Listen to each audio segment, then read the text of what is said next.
What's up, everybody? It is Actively Lazy, aka The System, and with me is Corey Carlton, my favorite Carlton, the one that's rational. For some reason, he doesn't get considered my brother, but Ronnie gets considered my brother. I don't understand how that works. And you But just said it.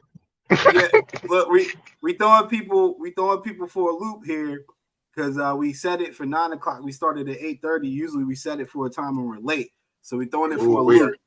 we just Yeah, hit him with the okie doke yeah. reverse CP time. So let's just start with your take on the play-in tournament. Like, I think it's a dumb concept. I really do. Yeah, but that's what everybody say, bro. Like everyone said, everything's a dumb concept, and then we get used to the change and jump into it. We thought adding an extra game in the NFL was dumb. We used to it now. We thought the All Star format was dumb, which it still is, but we got used to it and picking the players. So I do think it's dumb. I think they'll land somewhere where it's good. The part that I had no clue about that's kind of wild and reckless to me is that it's just random weeks that the games are played. I thought all the games were going to be played like basically a normal schedule, but like a 2 to 3 week normal schedule. But basically, it's like once a week on Fridays these games count, and that's wild to me. Yeah, and my Like the games that happened this week didn't count to the play-in. yeah, Like which that's crazy to me. I'm confused. I think there's just not clarification to the fans. Yeah, It seems yeah, like the players understand, but like communication from the league to the fans and what this means and why we should watch just seems kind of like there's a disconnect because I I'm just more concerned with the fact that we literally have went through what 2-3 years of like consistent load management for players, and now we're adding these games in, and they're still playing 82, right? Like, what are we yeah. doing? So they're not extra games. So that part I like because it's built within the schedule. And I'm not sure is like the Champions League like that, where the games are just built into the schedule, or are they extra games outside of it? Because like, Uh, I my think what they're just trying to do is like just make it basically built it into the schedule so no one's playing extra games, and then throw them a bunch of bread so that they're hype about. And I think what really is gonna be like the determining thing where like people may watch is like when you get down to the final four teams in Vegas, then it'll look a little different. And then maybe in like the quarterfinals or something, people will watch. But the round robin piece, I don't think they care if people watch, honestly. Yeah, it seemed like they were trying to do something like a Champions League, and I know it's Euro base, but I don't know. I guess I'll probably need to give it a couple more weeks or maybe even a month to see how hard these guys are going to play. I'm even going get off my lawn with the court designs. I didn't like those either. Nah, the court designs weren't fire. Those were not fire. I mean, it'll be hype. It'll be an event in Vegas. I mean, if Summer League's an event that sells them there, everybody flies there and gets hype. Yeah, it'll be an and you can make an event. They do a little trial run to see if they can get a team in Vegas. You know how it goes. So I ain't Yeah, mad at it overall. I didn't like that. Basically, every other Friday the games count. No, really telling people when the games count. Do the players even know like when the games count more? Are they gonna play harder? Don't let me find out they're playing harder on Friday than they are on Wednesday. That'll be weird. Like I think at some point the players will care a little bit change. So I think the players will care, and it seems like a couple teams already have said they care, like Golden State, there was Celtics. Like some people have already been pretty vocal that they care. So you know, yeah, and it's I a saw way to get them to play hard. they incentivize the coaches as well. Um, Yeah, but let's get to the meat of everything here, which is the James Harden debut and James Harden, which we had set to do it on Friday, and we didn't get around to it. So some of this stuff might be played out to a lot of the people that look into it. But we're going to continue with our schedule. So I'm going to play this video. We'll listen to this interview, and then you let me know what you think about the system. I don't think when I'm in a leash, I'm not meant just shooting the basketball every time. I meant like like I think the game and I'm a creator on the court. You know what I mean? So if I got a voice to where I can, hey coach, I see this. You know what you think about this? Then it's like, oh, okay. Like somebody that trusts me, that believes in me, that understands me, that I'm just not I'm not a system player. I am a system. You know what I mean? So somebody that can have that dialogue with me and understand and move forward and figure out and make adjustments on the fly throughout the course of games. That's all I really care about. You know what I mean? It's not about me scoring the basketball, scoring 34 points. I've done it already. So that's what I meant by that. A system. James Harden is a system. What system are we talking about, man? I feel like fans and players need to update their we need to update our like list. I get what he's saying. Don't get me wrong. And I'm not saying James Harden's trash or anything like that. But it bothers me that he thinks he didn't have a voice. Like where? Why? At what stop in Philly or New York? Or like pretty much any time since he's left OKC. When has he not had a voice? When is like I don't understand the leash thing either. Like Nah, I get what he's saying because Doc was on Bill Simmons' podcast and he basically said the opposite version of it, that he was trying to get a lot more movement, a lot more James giving the ball up, moving without the ball, coming off of dribble handoffs.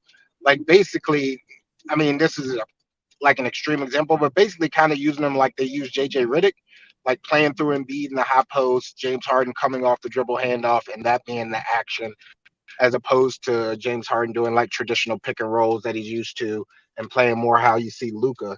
So like that was the clear butting of heads between the two. Doc got fired, so if that was the issue, you would think he would give Nick Nurse a chance because Nick Nurse clearly is a little bit more of a more lenient when it comes to that stuff, and see like Kawhi ice. So it seemed a little weird that he would say that about Doc, but also requested a trade. But I get what he's saying. And yeah, I think if you plan on running a motion offense, shouldn't get James Harden. I I'm just like I what? mean, I get what he's saying. Like he one thing about Harden, he's been in a bunch of different places. He had no issues in Brooklyn. He had no issues playing with Kyrie and KD. He was before everybody got hurt. He was leading the league in assists. He was playing point guard. He was absolutely hooping. He's getting other people involved. He didn't need to dribble all the time. So the notion that he has to play like Luka is now, or how he was playing 20 years ago, 10 years ago, I get what he's saying. That like that's not what I'm asking. And Doc did seem real rigid in what he was saying. With that being said, like you also need to be adaptable. You can't only play one way. And if that's the only way you're being effective, that's weird too. So, I think he's just kind of stuck in his ways. And he's not the only player like that. If you ask LeBron to be in a motion system, he'd be like, no, that's weird. Like there's certain players in this era that they need the ball in their hands to be effective. And they're not really going to be players that run in motion. Like that takes a special set of skills. That's why Curry is who Curry is, because he's one of the few that can do both. There aren't many in the NBA. So even with all that being said, I don't know. Maybe because NBA is different than NFL, and I'm all about NFL and the players and how the business works. Like a part of me wants to be like, bro, your system isn't a winning system, so why not conform and try to win? Like at the end of the day, you're right. You've scored the 30, 40 points. You've been MVP. You've been a baller. We get that, but you have not won a championship. So why not conform your game or try to conform your game to a way that's going to allow you to get to that next level, to take that next step? It just like you come off really selfish, and then it's confusing because I thought it was a Maury issue, and now you're saying, well, they had me on a leash and this and that. I couldn't play free.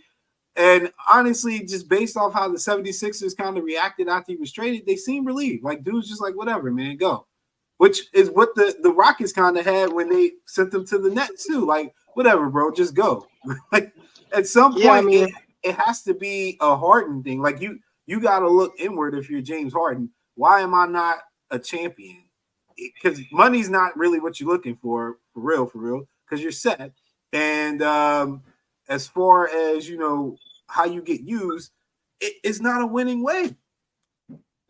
Yeah, I mean, the thing that I would say is he's asking to be in these situations. So, like, he went to Philly knowing Embiid's there. Like, you thought they were going to put Embiid in the corner and let you do 1-4 ISOs? Like, of course not. So, like, and he's not he has to, Capella. yeah, I mean, so he has to conform a little bit. I'm with it, but Doc is also rigid. Doc was a point guard. Like, some of that's on Doc. Doc butted heads with Rondo at first. Like, some of that is on Doc too. Like, I don't know. I think Doc's overrated as a coach. So, I think we'll see. We'll see. If you're comparing it to the NFL, like, yeah, like, you want Lamar to be able to do certain things, but if you're not doing read RPOs and having motions going and having speed guys out to make it look similar to what Miami's doing, then are you utilizing them the best, even if that might not be the best recipe for a Super Bowl that we've ever seen? Yeah. Like, should you just put him in a drop back system? Or should you, like, let him do some of what he does best? Like, Harden's not a catch and shoot guy. Like, I don't know. So it's like, maybe that's not the best system to win a championship. But if you get him, you opt into knowing that some of that's going to transpire. And you kind of got to allow for some of it, at least at the bare minimum. So switching to the game last night, it's the first game. So, I mean, every reaction is probably going to be an overreaction. What did you think about the debut for James Harden against the Knicks? Harden played well. Westbrook played well. Not enough shots for Kawhi. So, I mean, if I were the Clippers, it'd be two things. That would be my biggest concern is rebounding. I think they shot 15 less shots last night. So they got out rebounded by like 20. So they got to do something about rebounding. And then they need to play at a faster pace. Boston is doing this. The only way to make everyone happy if you got a bunch of people that need the ball is get more possessions.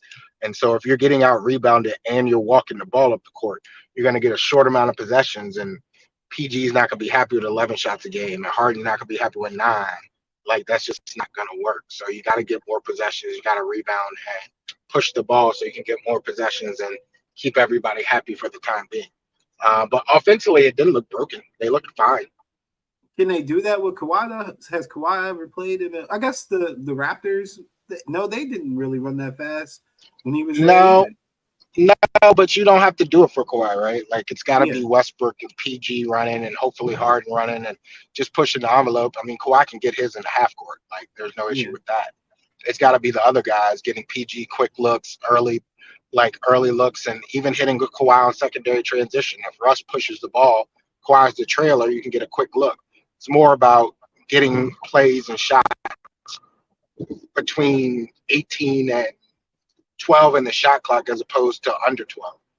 And that's the biggest thing. So, just kind of getting people quicker looks and more isolated situations where the defense isn't set up. We'll get them more shots, easier shots, quicker looks. But if they're going to just walk the ball up the court, play in the half court, and play those 4, then it's going to get ugly because they're going to get out rebounded and somebody's going to get mad at some point. Yeah, and I was noticing the drop in PG's overall production as well, because up until that point, he'd been at least 17 plus shots a game. And you would think adding Harden, you're going to have to share some of that load anyway. But just the 11, that's not enough for him to get a rhythm. He needs to get his volume up in order for him to get a rhythm. I mean, and Harden wasn't the problem. He only shot 9 shots. Yeah. Like, he's 6 for 9. Like, ain't nobody shooting up and egregious. No one did anything egregious. And you can tell everybody's filling themselves out. So, I'm not worried about them offensively. I'll tell you that. Yeah. He's not the problem yet. No, I mean, I'm not worried about them offensively. And honestly, like, them boys get hurt so much that all 4 may be on the court anyway. So, yeah.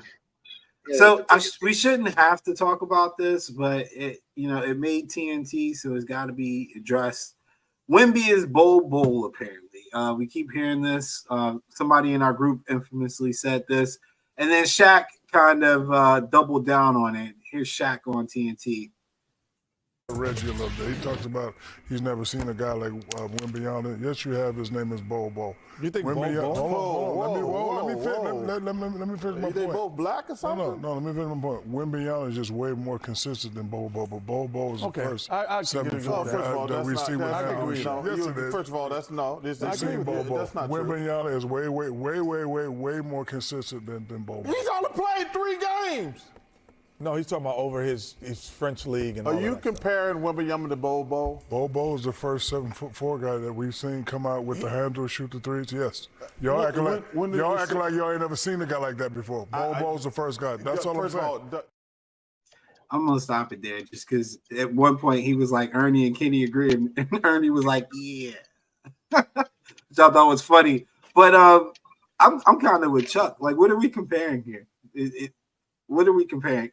You know, I was a big Bol Bol guy when he was at Oregon. I even bet Oregon to win the national championship that year, and obviously that blew up in my face. But I've not seen Bol Bol on the court enough and display enough of any of his weaponry to be compared to Wembanyama. Yeah, I mean, this is just the antithesis of ignorance that people don't actually watch games. People hadn't seen Wemby play clearly. Like, Bol Bol got to start 30 games for Orlando. This notion that he's not gotten a shot in the NBA is absurd. Like, nobody is going to give somebody with Wembanyama's skill set and not going to be hopping around the league. Yeah. Like, he dropped 38 points. So if someone could do that and is 7'6" and can block 5 shots, then they would not be hopping around the league. To be specific, Bol Bol does not have the body control. He cannot block shots like Wembanyama. He's not actually a rim protector. He only blocks shots on the back end. They don't even have the same frame. Wembanyama is a lot stronger than him. He has a lot tighter and better handles. Bol Bol's handles are actually very loose. He can only dribble when he's in, like, open space. He can't dribble in close quarters. That's why he can't score in the half-court set. He shot 26% from threes. He can't actually shoot. He just does shoot. Like, he doesn't have close to the same skill set. It's absurd for people to even compare the two. So people just need to drop that. Bol Bol got his chance. He got to start in Orlando. The whole NBA got to see what he has. People aren't willing to lose their job for some conspiracy that they won't play an ex-NBA player's son. It's so absurd, and it shows me people have absolutely nothing, Shaq included. Yeah, I'm blown that Shaq would even say that. And in fact, Chuck was like, "What?" And then Kenny with his just want everybody to get along self, man. Yeah. He should have been clowning him too, man. Because like I said, Ernie didn't say anything. Ernie would just kind of let it go. But now there's just no comp, man. There's really no comp, and I get what he's trying to say, but I mean that's far fetched. That's like saying Gerald Wallace is just like LeBron, and you're like, what? If you want to be honest, Embiid's a better comparison. Like, at least I could be like, all right, B's 7'3", he got handles, he can shoot the three, he brings the ball down the court, he blocks shots. Like, I'd rather hear 7'6" Embiid, a little taller Embiid, than hear this Bol Bol BS. Yeah, I agree. I like I said, it's not something I really wanted to talk about, but it keeps coming up. But I know this is something near and dear to you as a Jason Tatum truther. The Celtics' hot start offensively, man. Can they sustain this? Is this the new winning formula for them? I mean, they're just really good, man. Y'all heard me. I don't get the Celtics props at all, but when I saw that Drew Holiday trade, I knew it was scary. Because now you got 5 dudes that can pass, shoot, dribble, and all that stuff about like getting stagnant, isolation ball. Just Tatum, like, Drew Holiday is the best plug-and-play guy in the league. Like, he doesn't need a system. He doesn't need the ball. He can just figure it out. Then you got him and White in the backcourt that are both really, really good defenders. And you got Jaylen Brown and Tatum, who could be really good defenders, and Porzingis, who now can just block shots, and they all can shoot. They all can dribble. Just block shots. He's always he doesn't have to. Well, he doesn't have to try to guard nobody. Yeah. So he can just roam and block shots. He don't have to, like, he can just block shots. He don't have to try on the other stuff. Yeah, man, it's scary, man.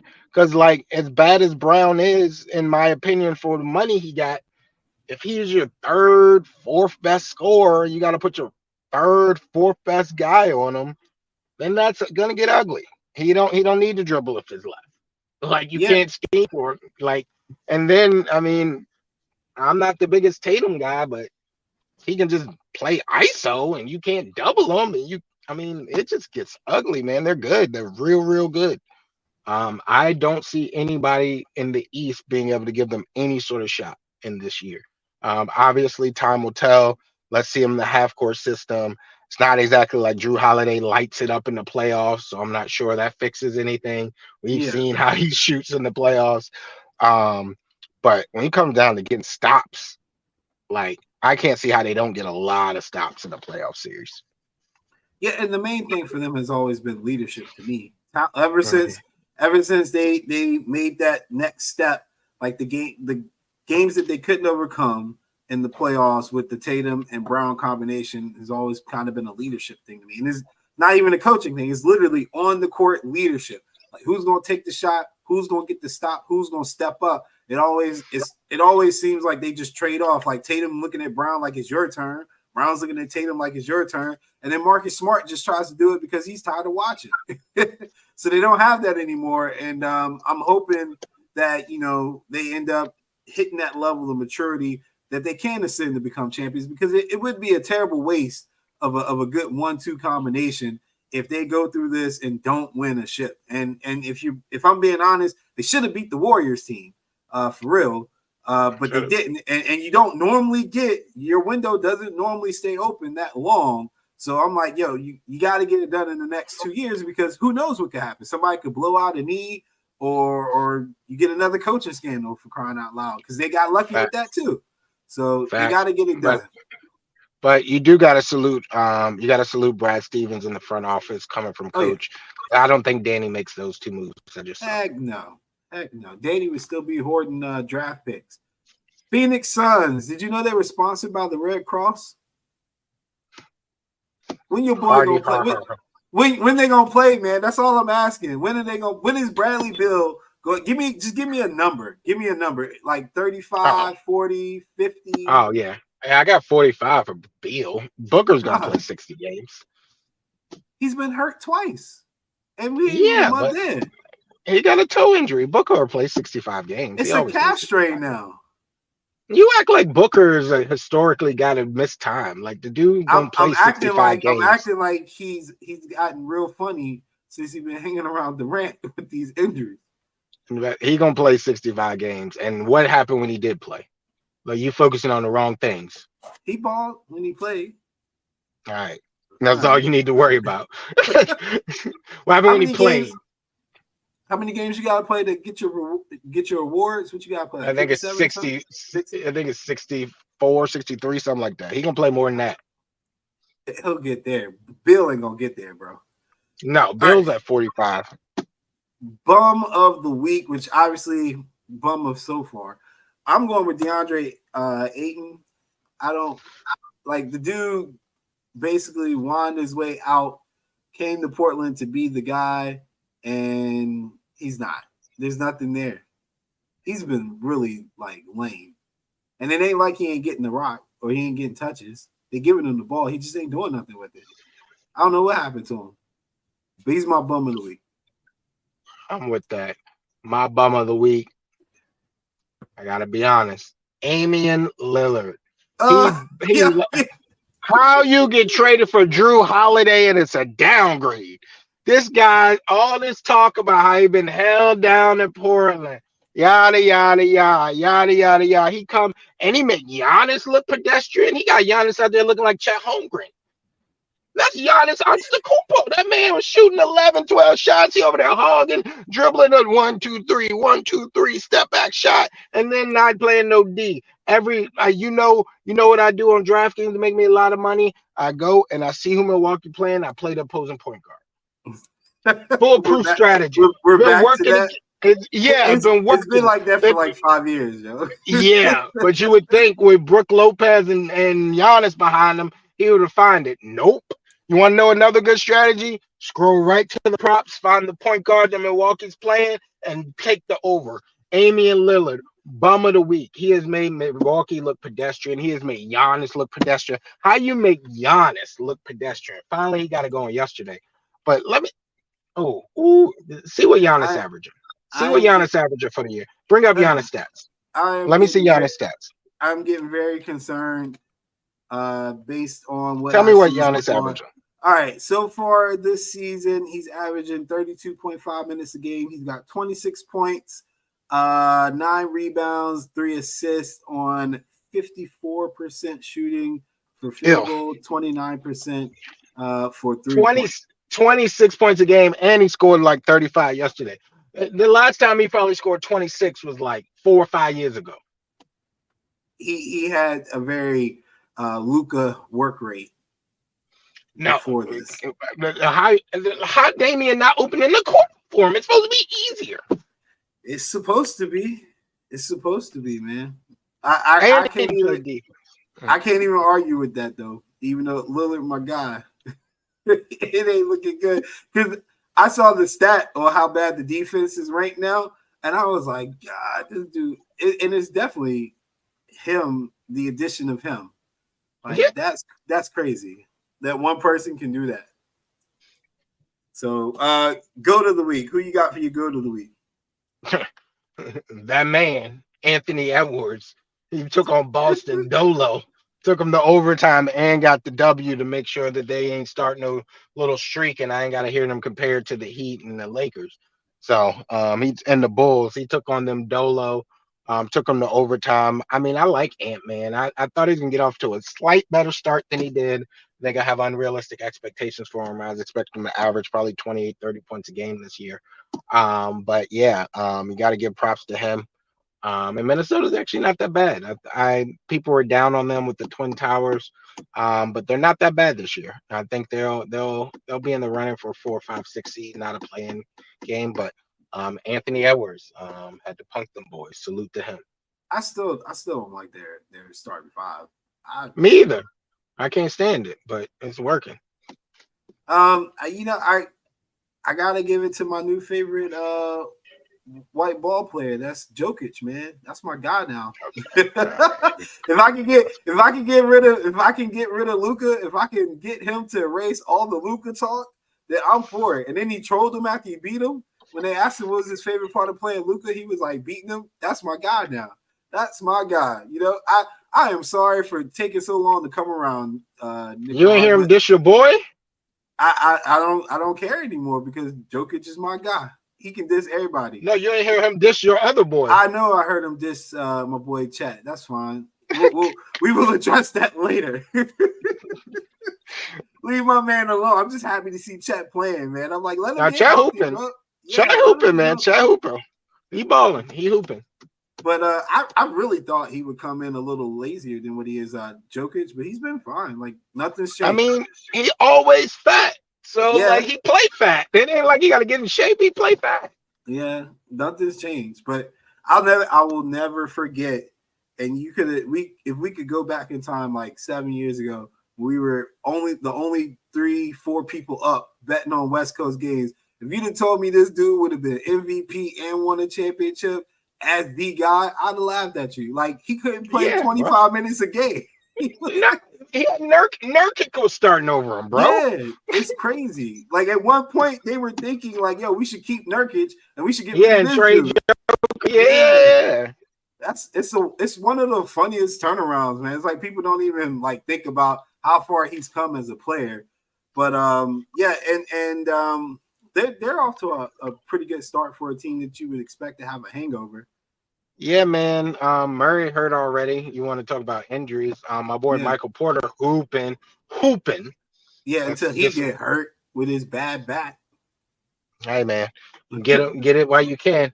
But yeah, I think they look poised for a long run and a potential repeat. I gotta salute them. They came out. Mike Malone's an underrated coach, man. I knew he was a good coach when I saw him having Sacramento getting to close to the playoffs.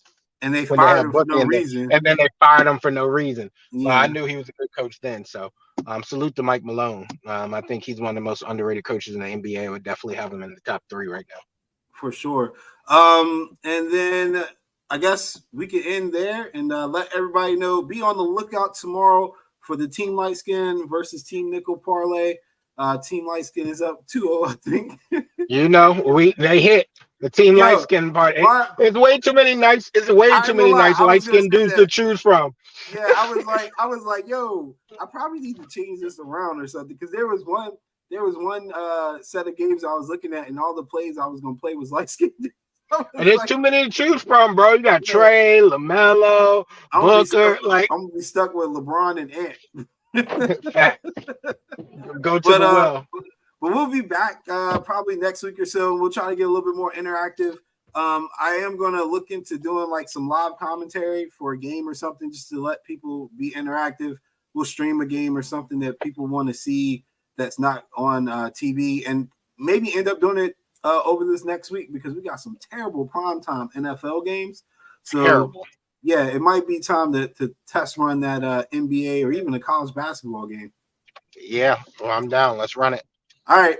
Thank you, Corey. Thank you, everybody, for listening, and we will catch you guys next week. All right, sounds good, bro.